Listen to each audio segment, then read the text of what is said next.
Hello and welcome to fun learning. आज हम यहाँ पर यूपी टीजीटी फिजिकल एजुकेशन का सिलेबस डिस्कस करने वाले हैं।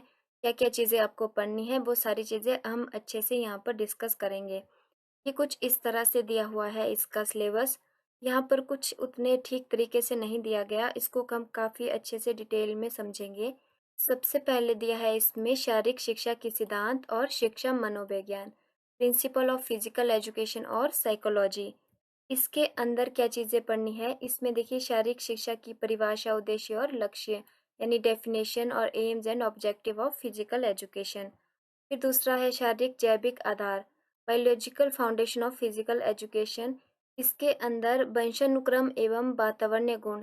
फिर दूसरा है पुरुषों और महिलाओं में अंतर, यानी कि यहाँ पर आपको पर्सनैलिटी की क्लासिफिकेशन पढ़नी है शेल्डन और क्रैशमर्स के द्वारा जो दी हुई है। ठीक है, और भी कईयों ने इनकी पर्सनैलिटी की क्लासिफिकेशन दी है, लेकिन यहाँ पर शेल्डन और क्रैशमर के द्वारा जो वर्गीकरण किया गया है उसके आधार पर हमको पुरुषों और महिलाओं में अंतर, बच्चों के विकास पर वंशानुक्रम और वातावरण के क्या प्रभाव रहते हैं, वो सारी चीज़ें यहाँ पर पढ़नी है।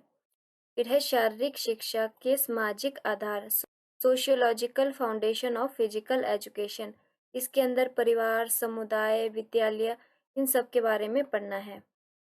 फिर अगला है शारीरिक शिक्षा के मनोवैज्ञानिक आधार, psychological foundation of physical education.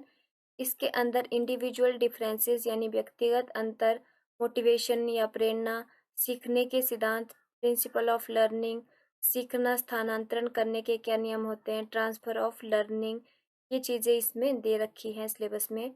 और शारीरिक शिक्षा के संगठन, ठीक है, organization related to physical education, जैसे कि यंग मैन क्रिश्चियन एसोसिएशन है, हनुमान व्यायाम प्रसारक मंडल है, लक्ष्मीबाई शारीरिक शिक्षा संस्थान है, और भी बहुत सारी ऑर्गेनाइजेशन है, शारीरिक शिक्षा के संगठन है, वो सारी चीज़ें इसमें पढ़नी है।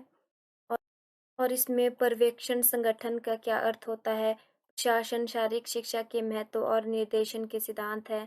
फिर शारीरिक शिक्षा की सुविधाएं और उनका स्तर, जैसे खेल के मैदान है, व्यायामशाला है, यंत्र कर्मचारी, नेतृत्व या लीडरशिप, समय सारणी या टाइम टेबल का निर्माण या वित्तीय बजट।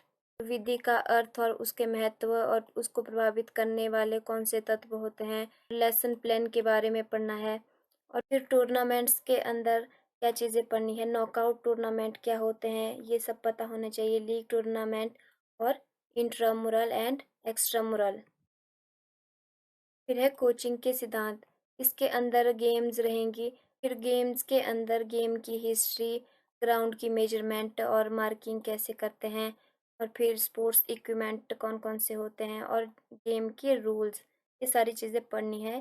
जैसे गेम्स में देखिए football, hockey, volleyball, basketball, kabaddi, kho kho और एथलेटिक्स के रूल्स, हिस्ट्री, मेजरमेंट, इक्विपमेंट, सारी चीज़ें इनके बारे में पढ़नी है।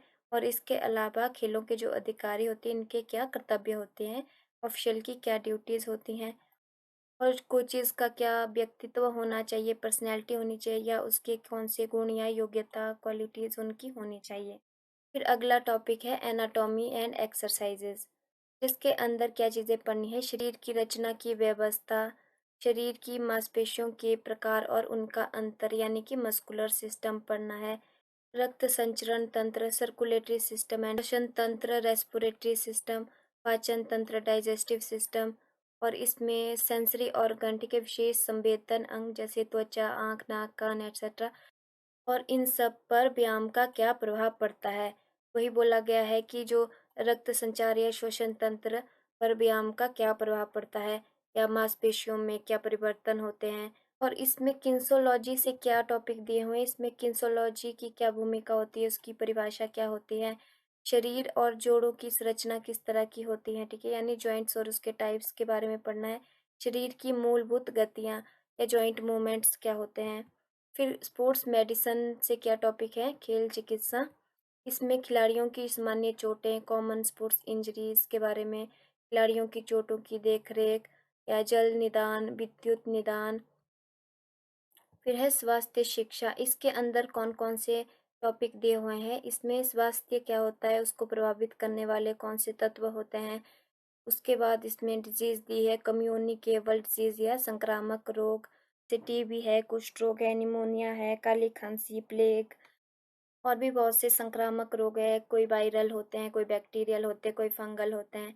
फिर व्यक्तिगत स्वच्छता, सार्वजनिक स्वच्छता, प्रशासन, विद्यालय, स्वास्थ्य कार्यक्रम और उनकी क्या समस्याएं हैं, और संतुलित आहार, बैलेंस्ड डाइट क्या, और फिर लास्ट में है मनोरंजन या रिक्रिएशन। इस उसके अंदर मनोरंजन की परिभाषा या डेफिनेशन, स्कोप या इम्पोर्टेंस, और फिर योजना, नियोजन, नेतृत्व या लीडरशिप, मनोरंजन के लिए कैंप लगाना, कैंप के प्रकार क्या होते हैं, कैंप की स्थिति, कार्यक्रम और मूल्यांकन।